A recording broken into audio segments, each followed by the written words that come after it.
Le confinement des personnes non vaccinées en Autriche est une mesure difficile mais qui porte déjà ses fruits, a déclaré lundi à la AFP le chancelier Alexander Schallenberg, citant l'augmentation massive des inscriptions dans les centres de vaccination. Ce n'est pas de gaieté de cœur que nous avons partiellement privé de liberté une partie de la population, mais la mesure a déjà un effet, s'est félicité le dirigeant autrichien, qui a pris cette décision inédite dans l'Union européenne face au rebond de l'épidémie. En effet, l'Autriche fait face à une flambée des nouveaux cas, au plus haut depuis le début de la pandémie, 12 000 par jour en moyenne dans ce pays de 8,9 millions d'habitants. Une décision qui met en position délicate ce chancelier qui vient tout juste d'accéder au pouvoir.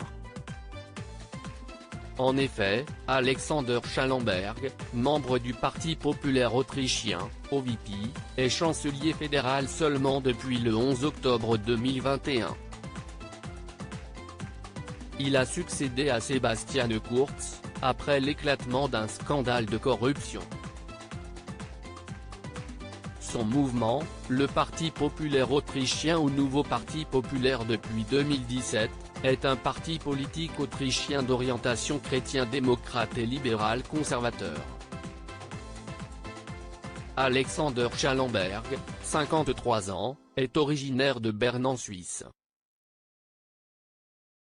Fils de diplomate, il a grandi en Inde, en Espagne ou encore en France, au gré des affectations de son père. Il rencontre au prestigieux Collège d'Europe, établissement d'enseignement supérieur de droit privé belge, sa future femme, Marie-Isabelle Hénin.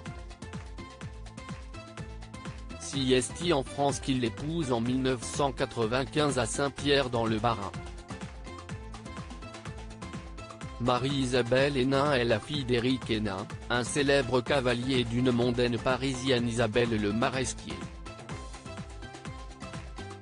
Son arbre généalogique est fascinant puisqu'elle est la petite-fille de l'influent architecte Noël Le Maresquier et d'une femme noble espagnole, Conchita López de Tejada. Madame Le Maresquier était également la nièce du Premier ministre de Charles de Gaulle, Michel Debré. C'est donc peu étonnant de savoir que sa famille était citée en exemple pour illustrer la noblesse d'État définie par le sociologue Pierre Bourdieu. Le couple a eu 4 enfants mais est aujourd'hui divorcé.